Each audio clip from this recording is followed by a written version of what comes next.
बेटा अब मैं बूढ़ा हो रहा हूँ, मैं तुम्हें हमेशा नहीं संभाल सकता। बाबा आप ये कैसी बातें कर रहे हैं? ऐसा ही है, मौत से किसी की रिश्तेदारी नहीं है। दुआ ये बताओ क्या पैचअप करोगी? हाँ देखो ना, तुम्हें नहीं लग रहा ऐसा? देखो फिर हमें बीच में नहीं खींचना, अपना डिसीजन लो क्योंकि जिंदगी तुम्हें गुजारनी है। मॉम ये दोनों मोहब्बत करते हैं, जुदा नहीं हो सकते। हाँ बहुत मोहब्बत करते हैं और इसी मोहब्बत की वजह से आज तुम यहाँ हो। बाबा मैं जानता हूँ कि आप मुस्तफा भाई की वजह से परेशान हैं, मगर सब ठीक हो जाएगा, बेफिक्र हो जाए। बेटा तुम मुझे तसल्ली देना छोड़ो, जाओ और अपनी बीवी और भाई को लेकर आओ। देखो दुआ चली गई तो घर का सारा निजाम बिगड़ गया। संभाल लूंगा मैं सब। ये सब बातें करना छोड़ो। कितने दिन हो गए?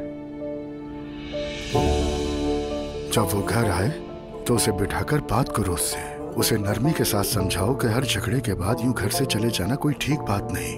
तुम्हारी माँ भी बीमार है, क्या उस पर रहम नहीं आता तुम्हें? बाबा दुआ तो फौरन ही घर आ जाती, लेकिन अपनी माँ और नानी के सामने शर्म आती है उसे बस। तो क्या हमें शर्मिंदा करना ज्यादा बेहतर लगता है? ऐसा होता है क्या? उसकी तरजीह उसके बच्चे और उसका शौहर होना चाहिए, ये क्या तरीका है? जाहिर है उसके घर में उसे सही मशवरे देने वाला कोई नहीं। ऐसा नहीं है, उसकी खाला मशवरा देती हैं उसे, एक वही तो ठीक है उनके घर में। आलिफ साहिबा? जी हाँ, दुआ अपनी खाला से बहुत मोहब्बत भी करती है, ये जानता हूँ मैं।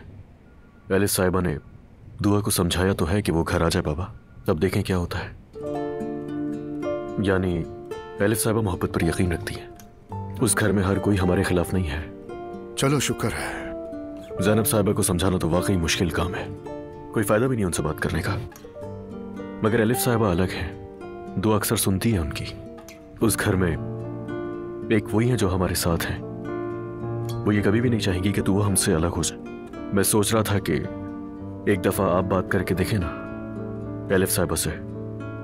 मैं क्या बात करूं आलिफ साहिबा से? यही कि वो दुआ से बात करें, हो सकता है कि दुआ उनकी बात सुन ले। ठीक है देखते हैं। आओ इकराम।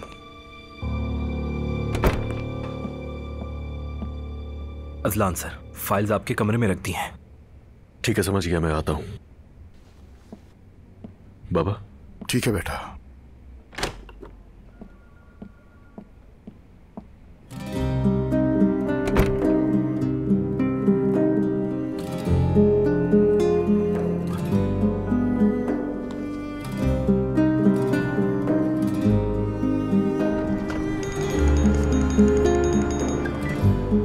हेलो। अस्सलाम वालेकुम आलिफ साहिबा, कैसी हैं आप? मैं ठीक हूँ, शुक्रिया आपका। आप कैसे हैं? अल्हम्दुलिल्लाह मैं भी ठीक हूँ, आपका शुक्रिया। मैं अजलान से बात कर रहा था अभी। आपको हमारे बच्चों की सूरत हाल का तो पता है? हाँ बिल्कुल, मुझे भी बहुत अफसोस हुआ सुनकर, लेकिन आप बिल्कुल फिक्र ना करें। दुआ और अजलान एक दूसरे से बहुत मोहब्बत करते हैं, वो कभी अलग नहीं हो सकते। इंशाल्लाह ऐसा ही हो। घर तोड़ना कोई आसान नहीं होता। हाँ वैसे भी इनका घर तो बहुत मुश्किल से बसा है। हाँ ऐसा ही हुआ है। जाहिर है दोनों के दरमियान फर्क तो है। आप भी खाला होने के नाते दुआ की बहुत मदद कर रही हैं, अजलान ने बताया मुझे। मैं बस अपने ख्यालात का इजहार करती हूँ। सच कहूँ तो दुआ ने बहुत कुछ बर्दाश्त किया है। अगर मैं इतनी मोहब्बत करती तो आधे घंटे में वापस आ चुकी होती। अल्लाह उनके हक में बेहतर करे इंशाल्लाह। आपका भी बहुत शुक्रिया। शुक्रिया की कोई बात नहीं है। वैसे आपने फोन किया, मुझे हैरत हुई थोड़ी। क्यों? पता नहीं, मुझे लगा मुझसे मिलना और बात करना पसंद नहीं करते शायद। अरे नहीं, ऐसा कैसे हो सकता है? नहीं हो सकता? जी हाँ बिल्कुल नहीं हो सकता। आप मेरी बहू की खाला हैं और हमारी रिश्तेदार, और उन दोनों का साथ भी दे रही हैं। अच्छा हुआ मैं ब्लैक लिस्ट में नहीं हूँ आपकी। अगर मेरी किसी बात या रवैये से आपको ऐसा महसूस हुआ तो मुझे अफसोस है। आपकी दोस्ती मेरे लिए कीमती है, मैं इसे खोना नहीं चाहती, बस इसीलिए कहा। मेरे लिए भी। देखें ऐसा करें, चाहें तो मुलाकात कर लें। क्यों ना हम साथ लंच करें, बच्चों के हवाले से भी बात हो जाएगी। ठीक है फिर मिल लेते हैं। तो मैं कल 1 बजे की रिजर्वेशन करवा देता हूँ। ठीक है, तय हो गया। चलें, ओके, अल्लाह हाफिज। Bye bye.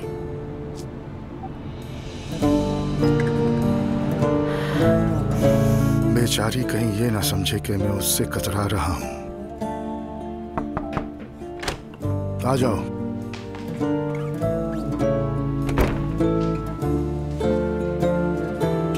अब्दुल्ला सर, गाड़ी तैयार है, आ जाइए।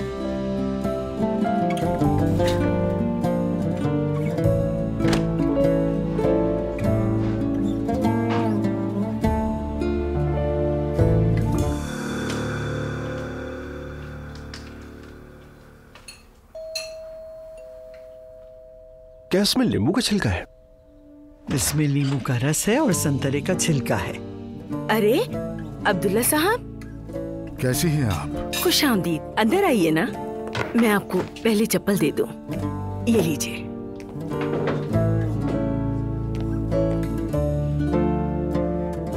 अंदर आ जाइए।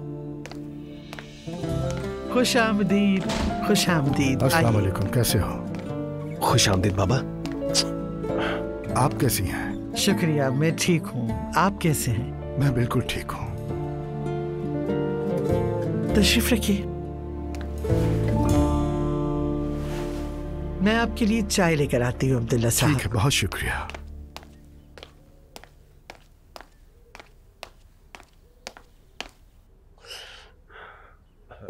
बाबा मुझे मालूम है कि आप मुझसे नाराज हैं, लेकिन बेटा तुमने गलती की, ठीक है, लेकिन जब उसे ठीक किया जा सकता था तो तुमने झूठ बोला मुस्तफा। हालात और खराब हो गए।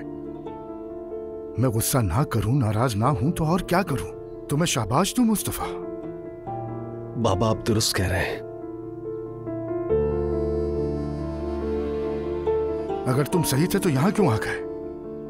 घर छोड़ देना क्या अच्छी बात थी?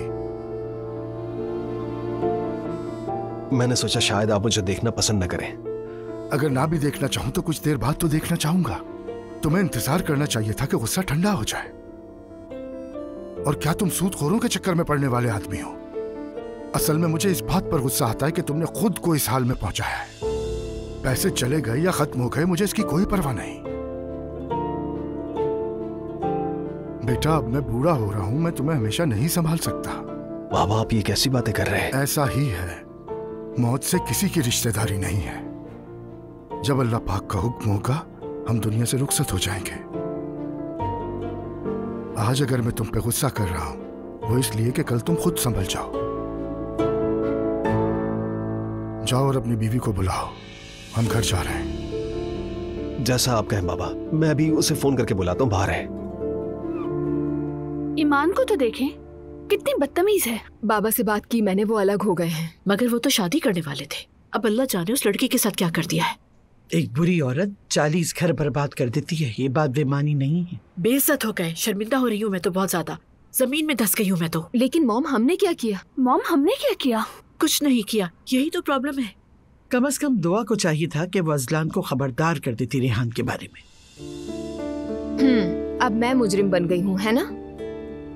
तुम और मैं अपने बच्चों के फादर को ऐसा कहना आसान नहीं। ये बात आसानी से नहीं कही जा सकती। ऐसा सिर्फ तुम्हारे लिए कहा है और रेहान की मुझे परवाह नहीं है। दुआ के लिए कहा है मैंने जो कुछ कहा है। क्या मॉम अजलान ने आपसे कुछ कहा है? दुआ ये बताओ क्या पैचअप करोगी? हाँ देखो ना, तुम्हें नहीं लग रहा ऐसा? देखो फिर हमें बीच में नहीं खींचना। अपना डिसीजन लो क्योंकि जिंदगी तुम्हें गुजारनी है। मॉम ये दोनों मोहब्बत करते हैं, जुदा नहीं हो सकते। हाँ बहुत मोहब्बत करते हैं और इसी मोहब्बत की वजह से आज तुम यहाँ हो। दुआ बेटी, पता नहीं, मैं अजलान से बहुत मोहब्बत करती हूँ मगर घर वापस नहीं जाना चाहती मैं उसके साथ। दुआ फॉर गॉड से अच्छी तरह सोचो, उसके बाद डिसीजन लेना। देखो मरियम खातून नहीं चाहती कि तुम्हारा घर टूटे, इसीलिए वो ना तो अपने शौहर से और ना ही अजलान से इस बारे में बात कर सकती है। तुम फिक्र ना करो। चले आपको भी मौका मिल गया बात करने का। हाँ बदकिस्मती से ऐसा ही है। अब मुस्तफा भाई भी चले गए हैं, वहाँ तो एक जश्न का माहौल होगा। वहाँ सेलिब्रेशंस नहीं होती।